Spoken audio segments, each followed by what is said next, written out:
So is it possible that some of the bailout money could find its way into these bonus checks? Dennis Kucinich wants to find out. He joins us now from Cleveland, Ohio, his hometown. Good to see you, Mr. Kucinich. Thank you very much. So we had you on last week, but we wanted to find out what more you have discovered about this process, because there's so much about what we're doing now that's new territory. What have you discovered about whether that bailout money might find its way into bonuses? Well, you know, there's just no question that bailout money will find its way into bonuses unless action is taken to stop it.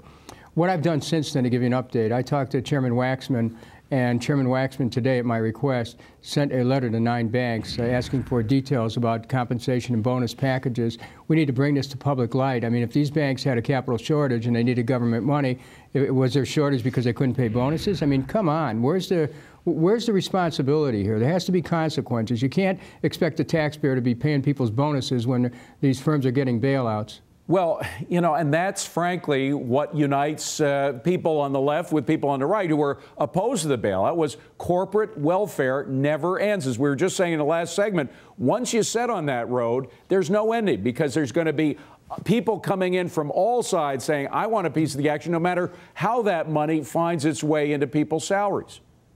You know what? I'm in total agreement with you. I listened to the last segment here from the studio, and I'm thinking, you know, it seems like the Bush administration is sponsoring the largest going out of business sale in the history of the world. That's one way of putting it. Know, we are changing the nature of markets. We're not addressing the key problem of people losing their homes all over this country. This is a mess. And the one thing we can do, you know, Chairman Waxman's chairman of the committee, I asked him if he could take this, because our subcommittee doesn't have the time to close, you know, the window's closing. Wall Street's going to start distributing these bonuses probably within the next month. And so the chairman's got on top of it immediately. We've got a big committee. I'm on a subcommittee chair. And I think that by the second week in November, you're going to hear some reports back to the people of this country, and hopefully we'll be able to put a stop to this. But you know, I'm not surprised that you're working with Chairman Waxman. He's a member of your own party. He's talked about executive pay packages for a long time. But what people may find surprising is that you're working with Darrell Issa and some conservative Republicans as well on this. It reminds me of what Milton Friedman, the great free market economist, said. There's Darrell Issa. The biggest enemy of the free market is not the socialist, it's the businessman who wants a free market for everybody except himself. Well, keep in mind that it was a majority of Republicans who voted against the bailout. I voted against the bailout, joining a majority of Republicans. I think the whole idea of Republican and Democrat goes out the door when you're talking about what's our position on free markets. I mean, if the government starts to meddle in these markets, it's no longer a free market. It's something else. You know, we're moving towards something that's not democratic anymore. It's very dangerous. I agree. I couldn't agree more, but I'm just wondering how you and Issa and other Republicans and Democrats combine forces to get us out of this mess now. Well, tomorrow I'll be talking to Congressman LaTourette. He and I are trying to do something about this situation where the federal government, get this, gave money to one bank so they could buy another bank in Cleveland. What's that about? And so, you know, Mr. Issa and I have worked together in the past. Look, there's a point at which you put aside party and you do what's right for the country. And you know, I'm, of course, always trying to do that, and I appreciate a chance to work with Mr. Issa, Mr. LaTourette, and others.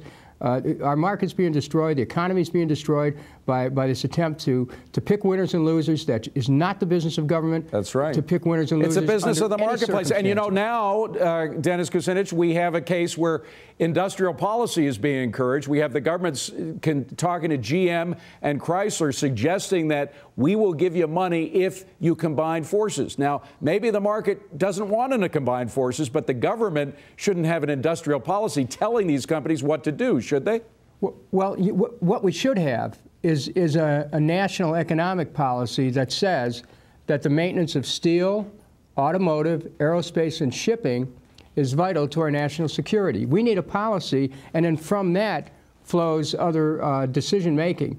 But what we have right now is stopgap, and that's not going to do it. We need to look at the broad-based concerns of this country. Well, I may or may not agree with you on that, but when it comes to actually promising money for a merger that the government thinks is a proper thing to do, that means that you have a national industrial policy guided not by the market, but by the folks inside the Beltway. Well, you know, look, I talked to Bill Ford a couple weeks ago, and what I said is that we need a national economic policy, an American manufacturing policy, where the maintenance of steel, automotive, aerospace, and shipping is deemed to be vital to our national economic security. That then would affect trade policy, health care, tax policy. I mean, we've got to restore the strength of our nation. Our strength has always been in our ability to make things. We're losing that capacity, and I'm very concerned about that. Dennis Kucinich, good to have you on again, sir. Thanks for coming on. Thank you. Appreciate it.